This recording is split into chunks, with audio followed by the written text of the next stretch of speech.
So after knowing the relationship of all these factors, now you can understand कि एक under damped system जिसके अंदर जो है वो अगर डैम्पिंग एंगल 45 डिग्रीज हो, so that is a perfect under damped system.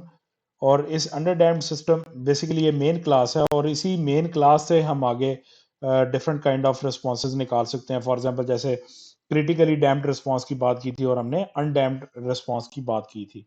So poles की लोकेशन जो है वो डिफाइन कर रही है कि डैम्पिंग रेशो क्या है based on damping angle.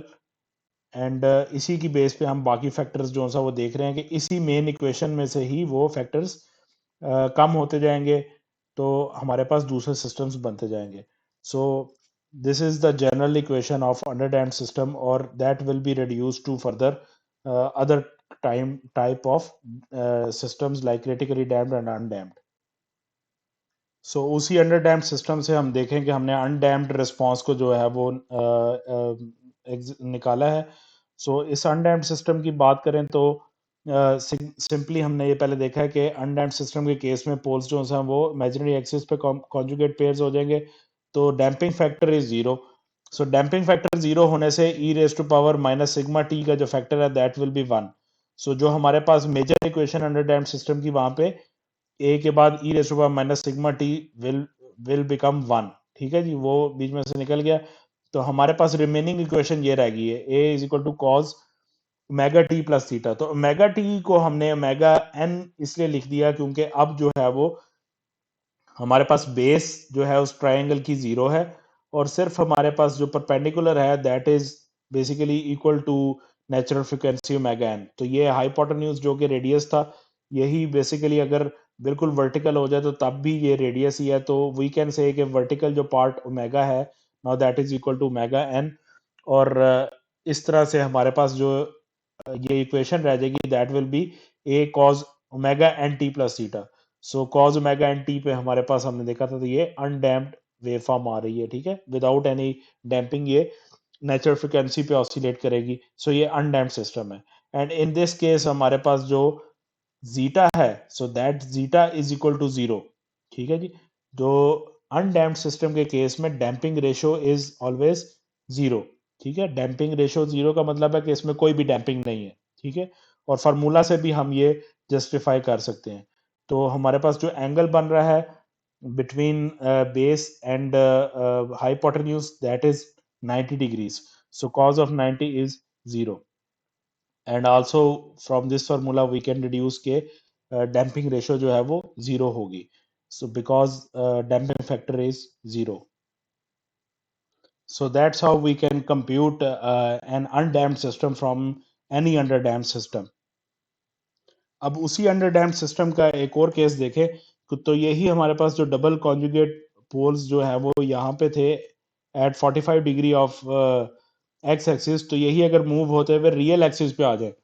So real axis पे आने का मतलब है कि equal and repeated poles, equal and repeated roots which is critically damped, ये हम पहले देख चुके हुए हैं.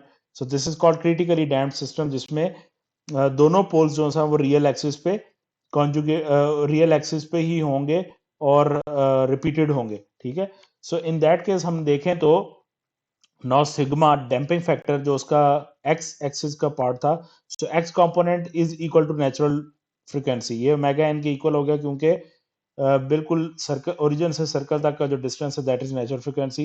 And now y part is zero. So y part is zero means कि जो इसकी ट्रू ऑसिलेशन फ्रीक्वेंसी है वो जीरो हो चुकी हुई है. सो वाई पार्ट एग्जिस्ट नहीं करता विच इज जीरो. सो अब हम उसी मेजर इक्वेशन की बात करें. सो मेजर इक्वेशन के अंदर cos omega t plus theta की जो बात थी, so now omega is zero, so cos zero is basically one. So उसी इक्वेशन में से अंडर डैम्ड सिस्टम की इक्वेशन में से कॉस जीरो का पार्ट वन हो गया and we only left with A into e raise to power minus sigma t. ठीक है जी, तो ये फैक्टर हमारे पास बाकी बचेगा उस अंडर डैम्ड सिस्टम की इक्वेशन में, A e raise to power minus sigma t. Okay, sigma is non zero.